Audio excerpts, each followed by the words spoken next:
जो कथा भागवत में भगवान के विषय में बताया जाता है। मैंने कहा वे झूठ बोलते हैं। अगर कोई इंसान बीमार होता है तो कहां जाएगा बोलो? राम मंदिर जाओगे या अस्पताल जाओगे? कहते हैं गाय का गोबर खाने से कैंसर ठीक होता है, तो बताओ भक्तों, इलाज के लिए विदेश क्यों जाते हो? समझो जरा। ये सब हम लोगों को भगवान के नाम पर गुमराह कर रखा है। और जब यही लोग कहते हैं धन दौलत त्याग कर भगवान की शरण में आ जाओ, और खुद कहीं पर भागवत कहने जाते हैं, लाखों रुपये लेते हैं। ये मायाजाल ही तो है। भगवान की शरण में जाने का मतलब ये थोड़ी है कि अपने शरीर का ध्यान छोड़ दो।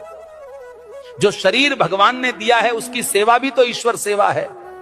जब बुखार आता है तब राम की जगह दवा ढूंढते हो। जब जीवन भर की परेशानी हो तब बाबा का झूठा गोबर इलाज क्यों बन जाता है? गाय पूज्य है, इसमें कोई दो राय नहीं। पर यह कहना कि गोबर खाने से कैंसर ठीक हो जाएगा, यह विज्ञान नहीं, धोखा है। जो कथावाचक कहते हैं धन दौलत छोड़ दो, भगवान की शरण में आ जाओ, वो खुद लाखों के हवाई सफर करते हैं, एसी पंडाल में रुकते हैं और पाटीदारों से लिफाफा लेते हैं। तो त्याग हमें क्यों सिखाते हो? तपस्या की राह हमें क्यों दिखाते हो, जब खुद तुमने उसका कोई अनुसरण नहीं किया? भगवान के नाम पर डर बेचकर जो अपने महल खड़े करते हैं वो संत नहीं, व्यापारी हैं। सच्ची भक्ति वो है जो आंखें खोलती है, ना कि आंखें बंद करवाती है। और आखिर में बात सीधी सी है, भगवान अंधविश्वास से नहीं, सच सेवा और विज्ञान से मिलते हैं। सीताराम सीताराम। भविष्य मालिका कहती है जब पाप बढ़ेगा तो समय न्याय करेगा और धर्म की असली परीक्षा शुरू होगी। 2032 से सत्य युग का आरंभ होगा, लेकिन उससे पहले पूरी धरती हिलेगी। प्यारे भक्तों, 2 सूरज दिखेंगे आकाश में, पर उनमें से एक सूरज नहीं, विनाश का दूत होगा। बंगाल की खाड़ी में गिरेगा अग्निपिंड और समंदर उठकर धरती को लील जाएगा। 7 रात तक सूरज नहीं उगेगा, चांद नहीं दिखेगा, बस अंधकार होगा और भय, जिसे तुम प्राकृतिक आपदा कहोगे। तीसरा विश्व युद्ध दस्तक दे चुका है। शब्द नहीं, अब शस्त्र बोलेंगे। भारत पर हमला होगा, परंतु धर्म की धरती कभी झुकेगी नहीं, क्योंकि भगवान कल्कि का अवतार होगा।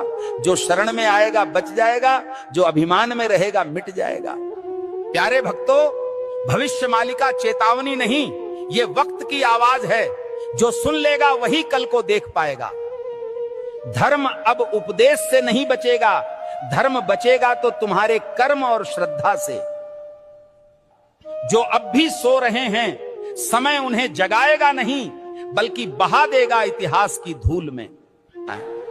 अब भी समय है भक्तों, या तो धर्म के साथ खड़े हो जाओ या अधर्म के साथ डूब जाओ। कल सऊदी अरब में आयोजित मेरे सत्संग के दौरान एक भक्त ने मुझसे एक दुखद प्रश्न किया। भक्त ने प्रश्न किया, गुरुजी, क्या राखी बांधने से बड़ी बात यह नहीं कि हर औरत को बहन समझा जाए? अरे मूर्खों, राखी के धागे पर इज्जत की एक्टिंग करते हो और बाकी दिन उसी इज्जत को आंखों से नोचते हो।